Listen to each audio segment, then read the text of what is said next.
शांति।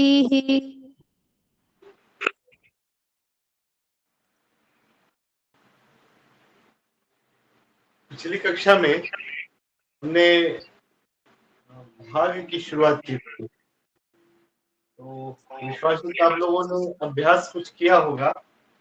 आज मैं उसे फिर से आगे थोड़ा बढ़ाता हूँ। मैं बता रहा था कि जब भाज्य में छोटे अंक हो और भाजक बड़े हो तो बहुत ही अच्छे ढंग से निकलम विधि से मिश्रण की सहायता से हम भाग बना सकते हैं। यदि 1 1 1 2 6 में 6 से 8 से भाग देना हो तो 1 1 1 2 6 8 ये भाजक को संशोधित करेंगे और निकलन सूत्र से या भाजक का मित्र 2 होता है। 2 संशोधित भाजक होगा और संशोधित भाजक में चूंकि एक अंक है इसलिए दाहिनी ओर से एक अंक के बाद एक शेषफल रेखा खींचते हैं। ये पिछली कक्षा में मैंने ऐसा बताया भी था। और इसके बाद भाग की क्रिया प्रारंभ होगी। तो करना क्या है, पहले अंक से भाज्य के पहले अंक से अब ये कौन हो जाएगा, इसका कोई काम नहीं है। अब जो भी भाग की क्रिया होगी इससे होगी, तो इसके पहले अंक से इसमें गुना करते हैं और अगले अंक के नीचे लिखते हैं गुणनफल को। भाज्य के पहले अंक से इस संशोधित भाजक में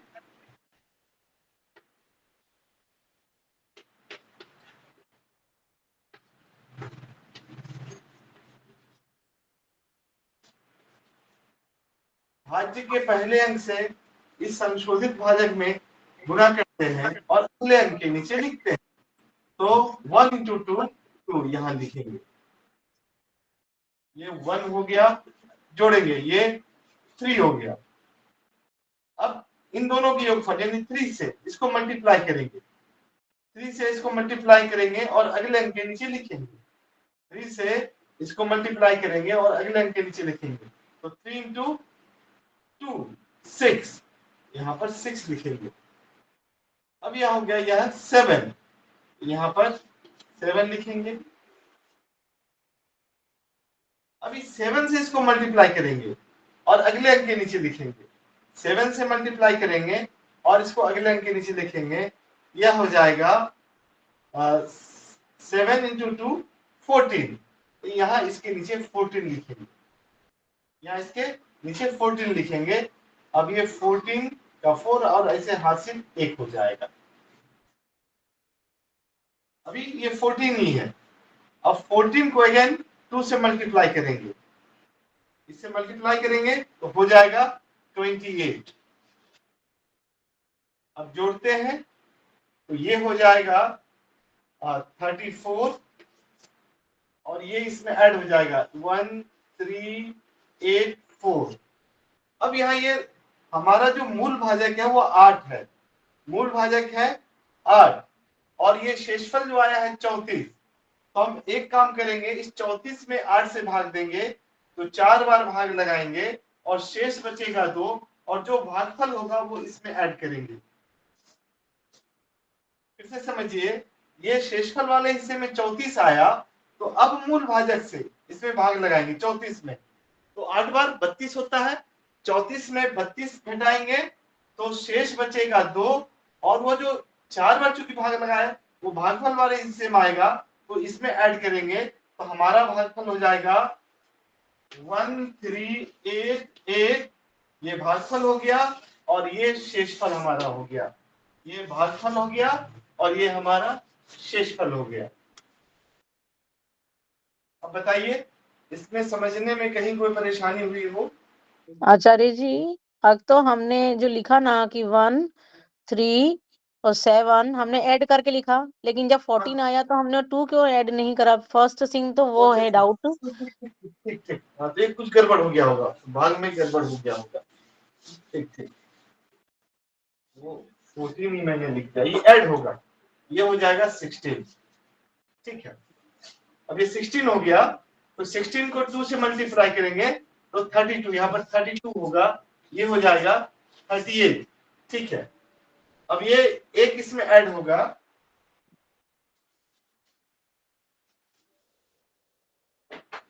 ये एक इसमें ऐड होगा 1 3 8 6 ये हो जाएगा, और 38 में फिर 8 से भाग देंगे, 38 में 8 से भाग देंगे तो 4 बार लगेगा, 8 चौके 32 और 6 शेष बच जाएगा, और ये जो 4 बार भागना इसमें जोड़ेंगे 1 3 9 0, ये हमारा क्वेश्चन हो गया, और ये हमारा 6 रिमाइंडर हो गया। अब बताइए, ठीक है वो छूट गया था, मैं जोड़ नहीं पाया था, कोई बात नहीं।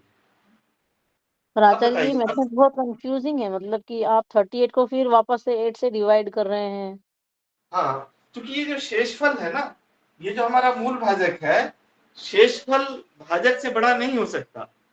तो इस प्रक्रम में, इस प्रक्रिया में यदि ये बड़ा आ जाता है, शेषफल भाजक से बड़ा आ जाता है, तो हमें इसमें फिर से 8 से सीधे डिवाइड करके और भागफल को इधर भागफल वाले हिस्से में, और जो शेष बच जाए वो शेषफल वाले हिस्से में ही करना पड़ता है। ओके, धन्यवाद आचार्य जी। ठीक है, तो ये फिर भी आप ऐसे सामान्य भाग देंगे, उससे ये सरल ही होता है, और लेकिन इसका लिमिटेशन है कि जो भाज्य है उसमें छोटे छोटे अंक होने चाहिए, तभी ये कारगर है, और जो भाजक हो वो बड़े अंकों से बना हो, 88 हो सकता है, 98 हो सकता है, ऐसा हो सकता है। मैं एक बड़े और थोड़ा सा एक बड़ा उदाहरण लेता हूं, तो फिर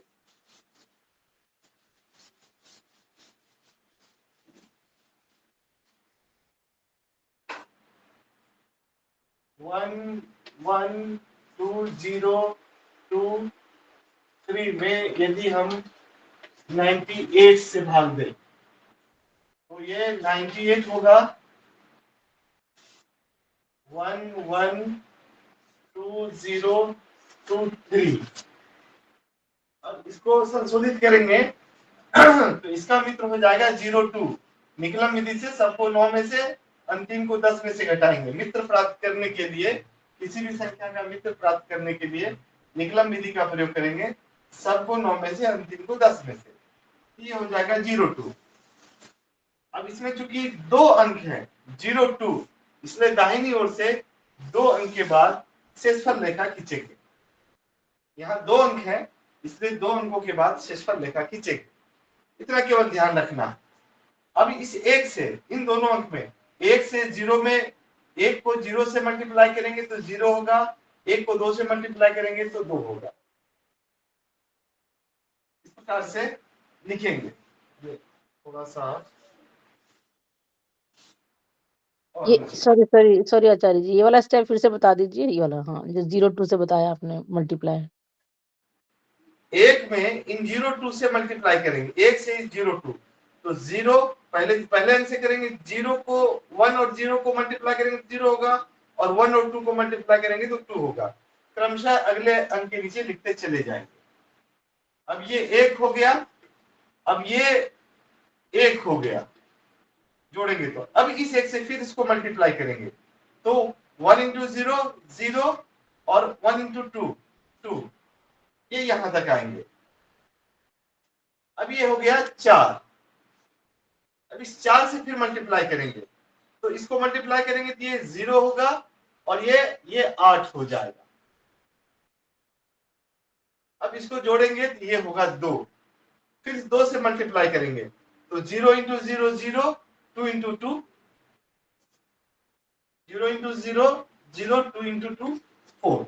यहाँ अब यहां तक आ गए, लास्ट तक तो हो गया। अब इसको जोड़ेंगे, ऐड करेंगे, ये हो जाएगा 7, और ये हो जाएगा 8 2 10, 107 हो गया, और ये तो बिल्कुल सही जोड़ है। अब यहाँ फिर हम देख रहे हैं कि 107 98 से बड़ी संख्या है, 107 98 से बड़ी संख्या है, इसलिए इसमें 98 से भाग देंगे तो एक बार भाग लगेगा, इसमें 98 माइनस करेंगे, एक बार भाग लगाएंगे तो 98 माइनस करेंगे तो होगा 9। तो हमारा भागफल हो गया 1143, ये भागफल हो गया, और ये हमारा रिमाइंडर हो गया। तो बड़े बड़े पहाड़े 98 के बड़े बड़े पहाड़े पढ़ने की तुलना में और इसके मित्र की सहायता से हम इस प्रकार से भाग बना सकते हैं। आचार्य जी नीचे की स्क्रीन नजर नहीं आ रही है जी 107 के नीचे नजर नहीं आ रहा। 107 के नीचे नजर नहीं आ रहा। बस मैंने इसमें 107 में मैंने इतना ही किया है, मैं यहाँ पर लिख देता हूँ। हाँ जी 07 में मैंने एक बार 98 से भाग दिया था, तो एक बार 98 घटाया तो ये हो गया 9, यही हमारा रिमाइंडर हो गया। 1 ऐड किया तो 1143 हो गया, क्योंकि एक बार एक भाग दिया 98 से, तो ये 1143 हमारा क्वेश्चन हो गया और ये हमारा रिमाइंडर हो गया, ये भागफल और वो शेष हो गया। तो बड़े बड़े पहाड़े पढ़ने की तुलना में इस विधि से हम बहुत ही सरलता पूर्वक, लेकिन आज के अंक बड़े बड़े यदि हों तो फिर ये थोड़ा सा कठिन हो जाएगा, क्योंकि आप देखेंगे कि ये जो जोड़ होगा बड़ा बड़ा जोड़ हो जाएगा, फिर उससे मल्टीप्लाई करेंगे बनेगा, लेकिन वो हासिल कई बार हो जाएगा और फिर इसमें कई बार भाग, यदि ये जुड़ते जुड़ते यदि बहुत बड़ा अंक हो गया तो फिर से एक बार इसमें भाग देना, ये एक बहुत ही कठिन प्रक्रिया होगी। लेकिन एक जानकारी की दृष्टि से, मतलब यदि छोटा भाज्य छोटा है और भाजक बड़ा है तो फिर हम इस विधि का प्रयोग। आचार्य जी एक और क्वेश्चन, वो है ना, हमने जब फर्स्ट बार मल्टीप्लाई करा था तो हमने लिखा था 02 फर्स्ट स्टेप में, सेकंड में 04 आना चाहिए ना। हाँ यहाँ पे नहीं आएगा ना, यहाँ 1 और ये 0 का 0 1 होगा ना, तो 1 से नहीं नहीं मल्टीप्लाई ऊपर करेंगे तो 02 ही होगा। नहीं ठीक आचार्य है, जी, आप जहाँ उंगली रख रहे हैं वो सही है, नीचे नीचे नहीं हमने पहले सेकंड। इस 1 से मल्टीप्लाई किया, ठीक हाँ है, इस 1 से मल्टीप्लाई किया तो पहला डिजिट यहाँ आएगा 1 और इंटू 0 0 हुआ, 1 इंटू 2 यहाँ हुआ, तभी आपने इससे मल्टीप्लाई किया। फिर अब इसकी बारी है, क्रमशः बढ़ते चले जाएंगे, ओके 1 0 को ऐड करेंगे तो 1 होगा, तो फिर 1 से ही हमने मल्टीप्लाई किया तो ये 02 ही आएगा। ठीक है, ठीक है। ठीक है, आइए अब मैं भाग की विधि बदलता हूं।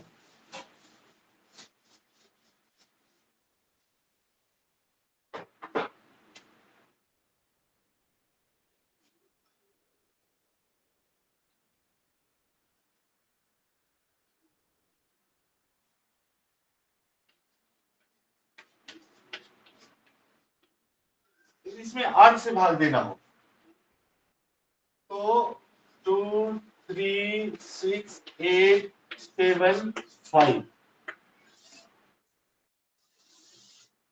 8 से भाग देंगे। अब इसे एक ही लाइन में भाग देना है। आगे की जो विधि होगी वो अभी एक अंकीय भाजक है। अभी जो विधि मैं बताने जा रहा हूं वो ध्वजांक विधि है। ध्वजांक विधि से कोई भी भाज्य क्यों ना हो और कोई भी भाजक क्यों ना हो, कोई भी भाज्य क्यों ना हो, कोई भी भाजक क्यों ना हो, हम उसे भाग दे सकते हैं। क्योंकि अभी ये सिंगल डिजिट है, अकेला अंक है, इसलिए इसमें ध्वजांक का प्रयोग नहीं होगा। लेकिन भाजक जब 2 अंकों का, 3 अंकों का, 4 अंकों का होगा तो फिर वो ध्वजांक हो जाएगा। तो विधि क्या है, इसका प्रोसेस क्या है, ये हम लोग समझेंगे इसके माध्यम से। अब 2 में 8 से भाग नहीं दे सकते, इसलिए 23 में देंगे, तो 2 बार लगाएंगे तो 16, तो शेष बचेगा हमारा 7। 23 में 8 से भाग देंगे, 2 बार भाग देंगे तो 16 होगा, तो शेष बचेगा हमारा 7। अब अगला भाज्य हो गया 76, अगला भाज्य हो गया 76। 76 में हम 8 से भाग लगाएंगे तो 9 बार लगाएंगे तो 72 होगा, शेष बचेगा 4। समझ रहे हैं ना। 23 में 8 से भाग दिए तो 2 बार लगाए, 8 गुना 16 होता है, तो 23 में 16 घटाए तो शेष बचा 7। आगे हम 7 लिखे। अब अगला जो भाज्य हमारा हो गया 76। 76 में फिर हम 8 से भाग देंगे, 9 बार लगाए, 9 8 72 है ना, 8 इंटू 9 72, और 76 में 72 माइनस करते हैं तो होता है 4। ये शेष आगे लिखते हैं। अब अगला हो जाता है 48। अब अगला होता है 48। 48 होता है तो हम 6 बार लगाएंगे, शेष बचेगा 0, शेष बचेगा 0। अब बचा 7। अब 7 में से 8 से भाग लगाएंगे तो 0 बार भाग लगेगा, शेष बचेगा 7। 8 इंटू 0 0, तो शेष बच गया 7। अब एक हो गया 75। 75 में 8 से भाग लगाएंगे तो 9 बार लगाएंगे और शेष बचेगा 3। 9 के 72, शेष बचेगा 3। तो भागफल ये हो गया और शेष ये हो गया। बताइए, स्टेप समझने में कोई परेशानी हुई हो तो बताइए। नहीं गुरुजी। ठीक है, आगे बढ़े। जी गुरुजी।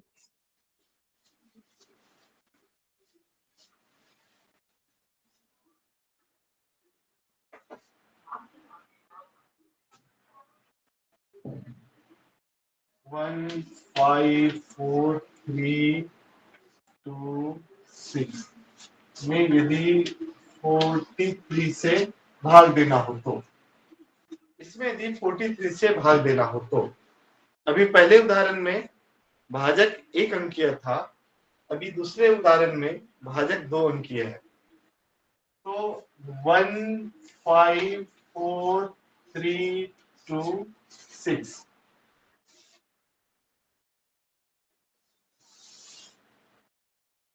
अब ये जो भाजक है 43 43, तो 4 मुख्यांक रखते हैं और 3 ध्वजांक। ध्वज होता है ना, ध्वज में इस प्रकार से ये ध्वज होता है, तो ध्वज की तरह, झंडे की तरह वह 3 को लिखते हैं, इसलिए इसको कहते हैं ध्वजांक, और इसीलिए कहते हैं इसको ध्वजांक विधि भी। तो हमारा मूल भाजक 4 हो गया, ध्वजांक 3 हो गया। अब ध्वजांक में जितने अंक है, ध्वजांक में 1 अंक है, इसलिए दाहिनी ओर से 1 अंक के बाद शेषफल रेखा खींचते हैं, इसको हम शेषफल रेखा कहते हैं। इसके दाईं ओर जो कुछ भी प्राप्त होगा वह शेषफल होगा, इसके बाईं ओर जो कुछ भी प्राप्त होगा वह भागफल होगा। फिर से समझिए, ये हमारा भाज्य है और ये भाजक हमारा 43 है, 43 है, क्योंकि 43 का पहाड़ा पढ़ना बहुत ही कठिन है। 43 से भाग जब हमें देंगे तो वो मल्टीप्लाई कर करके, जो सामान्य विधि है उसमें 43 में 1 बार मल्टीप्लाई करेंगे, 2 बार मल्टीप्लाई करेंगे, ये एक रफ कार्य, एक बहुत बड़ा रफ कार्य होता है और फिर वो स्टेप बाय स्टेप लंबा होते चला जाता है। लेकिन यहाँ जब हम ध्वजांक के रूप में करते हैं तो सीधे एक ही लाइन में हम कर सकते हैं।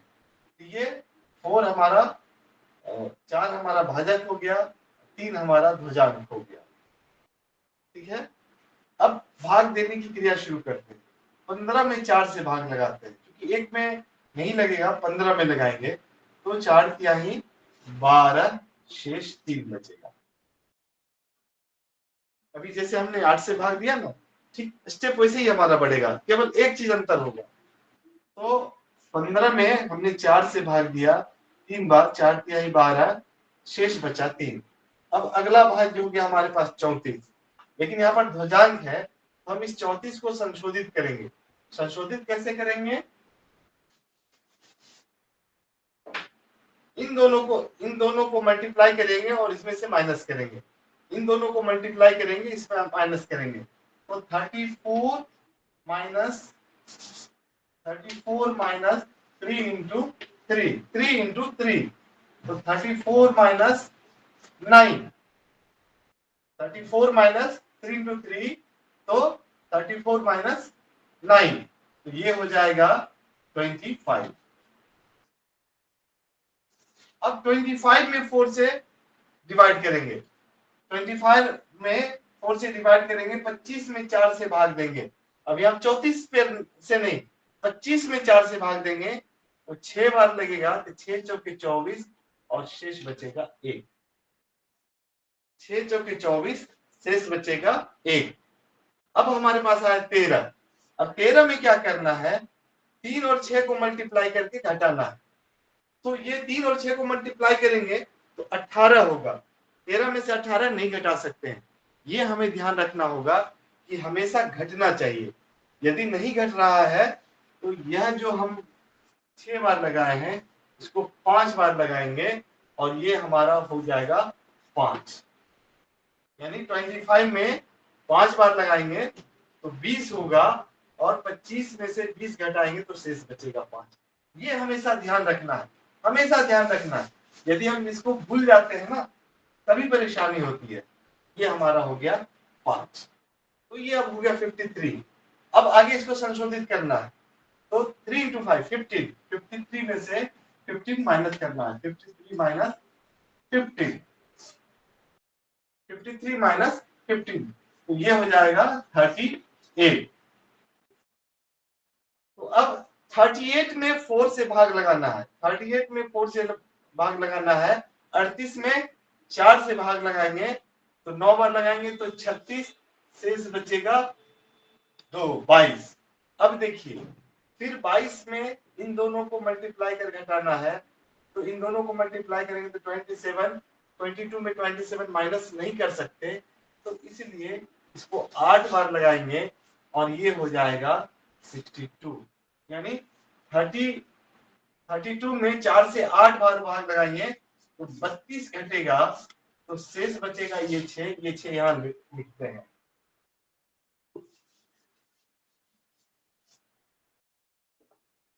अब हो गया यहाँ पर 62, 62 हो गया, 62 हो गया, फिर वही स्टेप होगा हमारा अगला 3 into 8 24, तो 62 माइनस 24, 62 माइनस 24, 3 into 8 24, 62 माइनस 24। अब इसमें से इसको घटाएंगे तो ये हो जाएगा 38, ये हो जाएगा 38। अब 38 में 4 से भाग लगाएंगे, 38 में 38 में 4 से भाग देंगे तो 9 चौके 36, शेष बचेगा 2, 9 चौके 36, शेष बचेगा 2, 9 बार लगाएंगे। अब यहाँ फिर 26 आ गया, आगे इसको घटाना है तो 9 3 27 इसमें से नहीं घटेगा तो फिर से इसमें 8 बार लगाएंगे और ये हो जाएगा 66।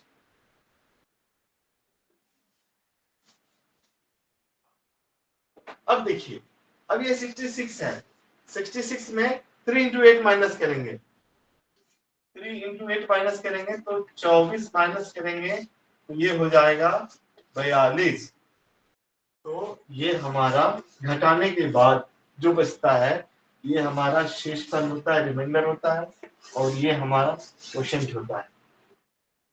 तो एक पंक्ति में ही सीधे ये पहली बार में ही आपको ऐसा उदाहरण आ गया जिसमें जो शेषफल ये भाज्य संशोधन जब कर रहे थे तो एक पीछे लेना पड़ता था, लेकिन आ गया तो ठीक है। तो इस प्रकार से हम एक ही पंक्ति में सीधे एक ही बार हम इस विधि से, ध्वजांक विधि से हल प्राप्त कर सकते हैं। अब आपको इसमें कुछ नहीं समझ में आया हो तो पूछ सकते हैं। गुरुजी ये समझ में नहीं आया, एक बार फिर से समझाइए ना।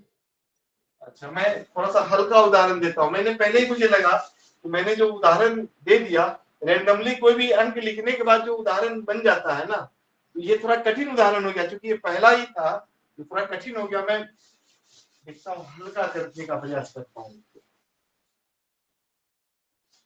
बहुत कठिन हो गया ये।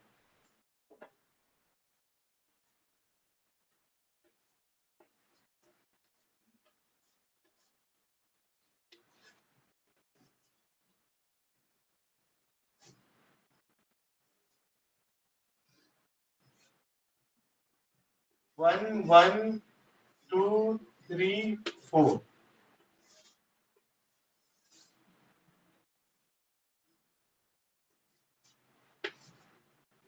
हमारा भाजक 32 है, यह 2 अंकों का है। तो चूंकि 32 का पहाड़ा पढ़ना कठिन है इसलिए भाजक में 3 अंक हमारा मुख्य भाजक होता है, 2 को ध्वजांक के रूप में लिखते हैं। ये तो समझ में आ गया होगा कि हम 2 को क्यों ध्वजांक के रूप में लिख रहे हैं। और दूसरा स्टेप, पहला स्टेप जो इकाई का अंक है उसको ध्वजांक के रूप में लिखना। दूसरा स्टेप, क्योंकि ध्वजांक में एक अंक है, सिंगल डिजिट है, इसलिए दाहिनी ओर से एक अंक के बाद शेषफल रेखा खींचना। पहला कार्य, पहला स्टेप इकाई के अंक को ध्वजांक के रूप में लिखना है, फ्लैग डिजिट के रूप में लिखना है, और दूसरा काम ध्वजांक में जितने अंक हैं भाज्य में इकाई की ओर से उतने अंकों के बाद शेषफल रेखा खींचना है। ये तो स्पष्ट है। चलिए जी गुरु। अब हम इसमें भाग लगाते हैं। 11 में 3 से भाग लगाएंगे तो 3 तिहाई 9, 3 बार लगाएंगे 9 होगा, शेष 2 बच जाएगा। 11 में से 9 घटाएंगे तो शेष 2 बचेगा। ये समझ में आ गया ये स्टेप। 11 में 3 से भाग लगाएंगे तो 3 को 3 बार पढ़ेंगे तो 9 होगा, और तो शेष हमारा 2 बचेगा। 11 में से 9 घटाएंगे तो शेष 2 बचेगा। अभी हमारे पास आ गया 22, ये हमारे पास 22 आया। अब इस 22 को संशोधित करना है।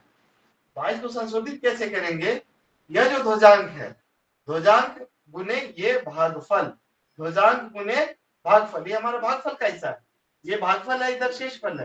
तो ध्वजांक गुने पहला भागफल, भागफल का पहला अंक, तो 2 गुने 3 6, तो 22 में से हम 6 घटाएंगे, 22 में से 6 घटाएंगे तो 16 होगा।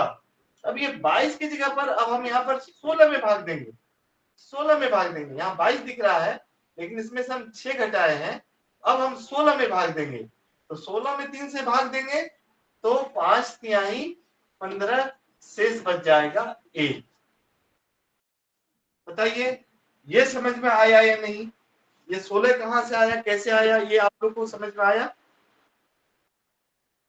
जी गुरुजी। जी गुरुजी। समझ गए? अब मैं इस 16 को हटा देता हूं। अब बचा 13, फिर वही प्रक्रिया करेंगे। 13 में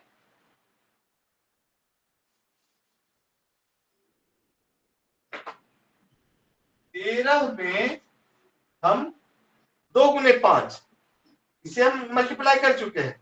अब अगला जो भागफल है हमारा ये है, तो 2 गुने 5, तो 13 घटाओ 2 गुने 5, 13 घटाओ 2 गुने 5, 13 घटाओ 10 बराबर 3। ठीक है, तो हमारे पास अब बचा 3। 3 में 3 से भाग देंगे तो एक बार भाग लगेगा और शेष बचेगा 0। 3 में 3 से भाग देंगे, ये 3 कहां से आई है समझ गए ना? हमने ये 3 कैसे, ठीक है। अब इस 3 में भाग देना है, तो 3 में 3 से भाग देंगे तो एक बार भाग लगेगा, शेष बचेगा 0। ये समझ में आया या नहीं? अब अगला स्टेप 2 गुने 1, इस 4 में 2 गुने 1 माइनस करेंगे तो 4 घटाओ 2 बराबर 2। तो हमारा भागफल हो गया 351 और शेष बचा 2। ये चलिए एक अच्छा उदाहरण हुआ जिसमें पीछे नहीं हटना पड़ा, बिल्कुल सीधा सीधा है। तो हमारा जो स्टेप्स है ये इस पर। अब बताइए, अब इसमें कुछ नहीं समझ में आया तो बताइए, मैं फिर से इसको बताऊंगा। दोबारा इसको बताना है या आप लोग समझ गए हैं? स्पष्ट हो गया गुरुजी। गुरुजी इसका मतलब ये हुआ जो हमें दिखाई दे रहा है जैसे 22, तो वो नहीं करके, और जो हमने 3 को 2 से मल्टीप्लाई करके 6 आया, उसका जो बचा है उसको करना है। हाँ बिल्कुल बिल्कुल। क्योंकि देखिए क्या है ना कि भाग जब हम देते हैं रियल जो जनरल मेथड से, हम 32 से भाग देते हैं, ठीक है ना। तो यहाँ 3 से तो हम डायरेक्ट भाग दे रहे हैं, 2 पर्दे के पीछे चला जाता है। तो इसका रोल जो है हमेशा यही होता है कि जो भागफल होता है उसको मल्टीप्लाई करके माइनस करते हैं, उसको मल्टीप्लाई करके, हमेशा ध्यान रखेंगे इसे अगले अंक को लगातार मल्टीप्लाई करते जाएंगे, और तब तक जब तक कि अंतिम सिरे तक ना जाए, इकाई तक ना जाए, यह प्रक्रिया करते रहते हैं। तो सर गुरुजी, तो इसका मतलब कि पहला जो हमारा भाग करने का तरीका है वो तो हम 3 से करेंगे और उसके बाद ध्वजांक से करना है सब कुछ। हाँ नहीं, ध्वजांक से सब कुछ नहीं करना, केवल संशोधित करना। भाग तो हम इसी से देंगे। यह जो है जैसे हमने क्या किया, भाग तो जब भी दिया इसी से 3 से ही देना है। इसको केवल संशोधित करने के लिए ध्वजांक और जो भागफल है उसको मल्टीप्लाई कर इसमें माइनस करेंगे। और ठीक फिर है। जो शेष आएगा उसमें इससे भाग देंगे। फिर नेक्स्ट में भी भागफल और ध्वजांक को मल्टीप्लाई करेंगे, इसमें माइनस करेंगे, जो शेष बचेगा उसमें 3 से भाग देंगे। ये हमेशा ध्यान में रखना है, जो शेष बचेगा उसमें भाग देना। ये समाप्त नहीं होता है, भाग देने का काम इसी से होता है। ठीक है, धन्यवाद गुरुजी। आचार्य जी एक और सिंपल क्वेश्चन ले सकते हैं क्या? हाँ, मैं बिल्कुल ले सकता हूँ। वो सिंपल आ जाए तो अच्छा है, पता नहीं चलता है ना कि कौन सा कठिन पड़ जाएगा, तो भाग देने के बाद पता चलता है कि अच्छा ये एग्जांपल जो है ना थोड़ा सा कठिन हो गया। गुरुजी 4922 भाग 23 4922 भाग करना है 23 से। 23 से 4922 ये 2 ये हमारा भाजक हो गया, 3 हमारा फ्लैग डिजिट हो गया। ये हमारा भाजक हो गया और 3 हमारा फ्लैग डिजिट हो गया। तो चूंकि ये जो फ्लैग डिजिट है, जो ध्वजांक है, 1 अंक का है, इसलिए दाहिनी ओर से 1 अंक के बाद हम एक शेष फल रेखा खींचते हैं। इतना तो बिल्कुल स्पष्ट होगा। अब 4 में 2 से भाग देंगे, तो 4 में 2 से भाग देंगे तो 2 बार लगेगा, शेष बचेगा 0। 4 में 2 से भाग देंगे तो 2 बार लगेगा, शेष बचेगा 0। ठीक है। अब बचा 9। अब इस 9 में इन दोनों को मल्टीप्लाई करके ध्वजांक और इस भागफल को मल्टीप्लाई करेंगे।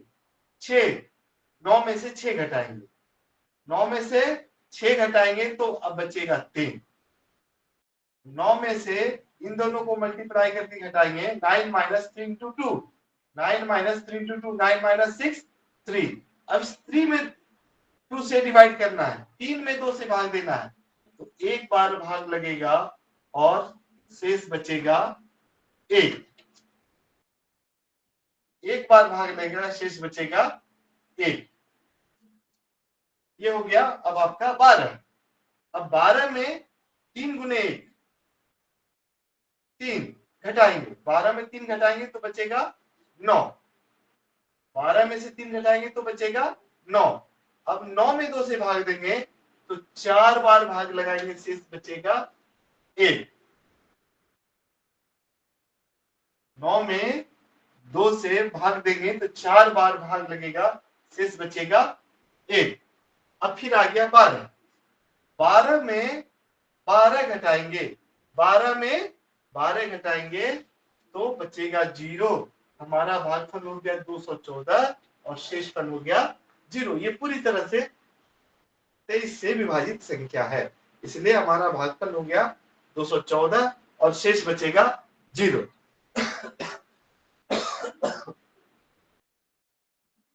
बताइए,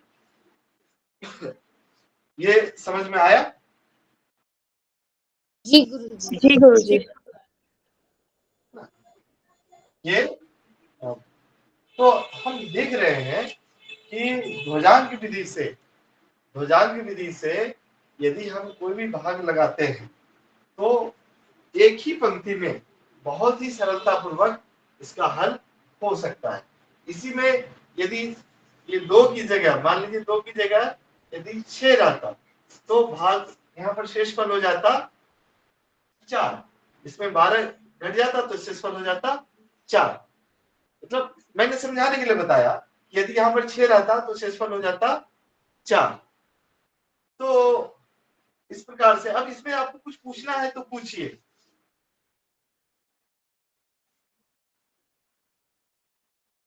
गुरुजी।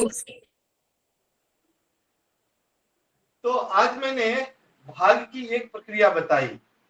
आज आचार्य जी 4 कैसे आ रहा है? अगर यहाँ 6 रहता तो ये फिर 3 चौके 12 हाँ, इसमें से घटाते फिर 4 बचता ना, ये बस हाँ, ये 4 जो बचता। बचेगा वही लिख देना, इसको भाग नहीं करना है। ठीक, इसको भाग नहीं करेंगे। नहीं इसको क्यों भाग करेंगे, क्योंकि ये 23 से शेषफल ही है ना, और ये ठीक हम है देख जी, रहे हैं कि 23 से छोटी संख्या है, तो ये ठीक हमारा है जी, शेषफल हो गया, इसको भाग क्यों करेंगे? ठीक है जी।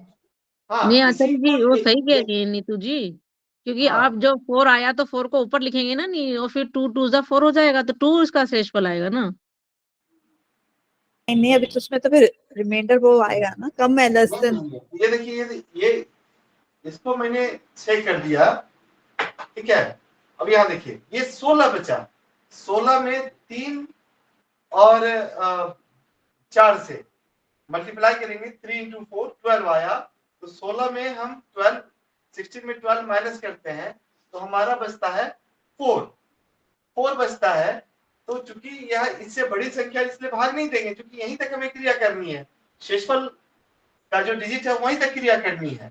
यदि हम इसमें 2 से भाग देंगे तो फिर दशमलव, आगे में दशमलव, ये भी मैं बताने वाला हूं, जब दशमलव में ले जाएंगे। अभी हम शेषफल निकाल रहे हैं इसलिए हम भाग नहीं दे रहे हैं। जब हमें दशमलव में मान निकालना होगा तब फिर हम इस 4 में भाग देंगे।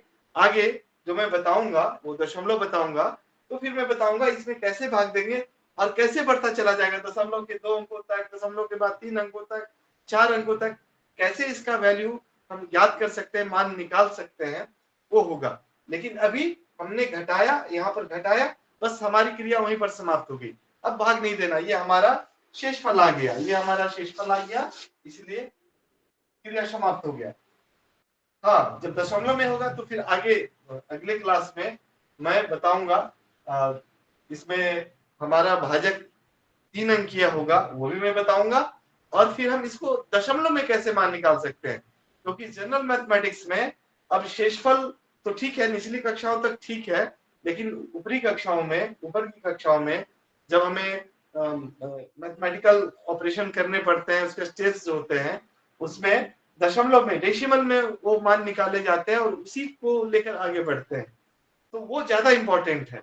लेकिन ये बिना शेषफल निकाले हुए ये भी बहुत जरूरी है, शेषफल क्या होता है, भागफल क्या होता है, ये हम कर सकते हैं। तो आज की कक्षा में मुझे इसकी मूल बातें, जो ध्वजांक विधि है, इसकी मूल बातें बतानी थी, मूल स्टेप्स बतानी थी कि हम क्या क्या करते हैं, कैसे करते हैं। अगली कक्षा में हम इन्हीं उदाहरणों को दशमलव तक ले जाएंगे, दशमलव में मान निकालेंगे, और हमारा भाजक 3 अंकीय भी हो सकता है। एक बार मैं बता दूंगा तो 4 अंकीय भाजक भी आप कर सकते हैं, जैसे सूत्र ऊर्ध्व तिर्यक व्याम में मैंने एक बार स्टेप्स बता दिया, तो 4 अंकीय गुणनफल, 5 अंकीय गुणनफल आप खुद कर सकते हैं, वो बढ़ते चला जाता है, प्रक्रिया एक ही है, एक ही प्रकार से वो बढ़ते चला जाता है। सूत्र इसमें भी ऊर्ध्व तिर्यक व्याम नहीं लगता है, क्योंकि 1 अंकीय है, इसलिए आपको पता नहीं चला। अभी आगे अगली कक्षा में इसके बारे में पता चलेगा। यदि कुछ और पूछना है तो ठीक है, नहीं तो आज की कक्षा हम यहीं पर समाप्त करेंगे। तो प्रश्न है तो पूछ सकते हैं। चलिए ठीक है, लेकिन फिर मैं आग्रह करूंगा कि आप लोग प्रैक्टिस कीजिए, क्योंकि मैं चाहता हूं कि जब मैं आऊं तो पहले ही आपके पास 2-4 प्रश्न हो, तो ताकि मुझे लगे कि आपने हल किया और आपको उत्तर नहीं मिला, कुछ गलत हुआ, ये मुझे पता ही नहीं चलता है। इस क्लास में मुझे बिल्कुल नहीं पता चल पाता है कि आप लोग प्रैक्टिस करते हैं। प्रैक्टिस करेंगे तो क्वेश्चन उठेगा ही, क्योंकि जहां तक मैं छोड़ के जाता हूं तो उसके बाद क्या होगा, कैसे होगा, तो वो प्रश्न उठना चाहिए। और जब तक आपके मन में ये प्रश्न नहीं उठेगा तो आपकी शिक्षा अधूरी हो जाएगी। आपको जितना मैं बताऊंगा बस उतना ही तक, बाद में बहुत बाद में ध्यान में आएगा, जब आप प्रैक्टिस करेंगे, बाद में कभी प्रैक्टिस करेंगे तो आपको लगेगा कि ये चीज तो पूछा ही नहीं था, तो परेशानी होगी। तो इसलिए मैं बार बार आग्रह करता हूँ कि आप लोग प्रैक्टिस कीजिए। मैं आऊँ तो पहले ही 2-4 प्रश्न आपके मन में रहना चाहिए कि हाँ ये प्रश्न कैसे बनेगा, ये मैंने बना, ये प्रश्न नहीं बना, तो फिर मुझे भी अच्छा लगेगा, मुझे भी आनंद आएगा कि हाँ। अभी तो मुझे ऐसा लग रहा है कि मैं आता हूँ, भाषण देता हूँ और फिर मैं चला जाता हूँ। 1-2 कक्षा में आप लोग का प्रश्न होता है, लेकिन उसके बाद मैं चला जाता हूँ।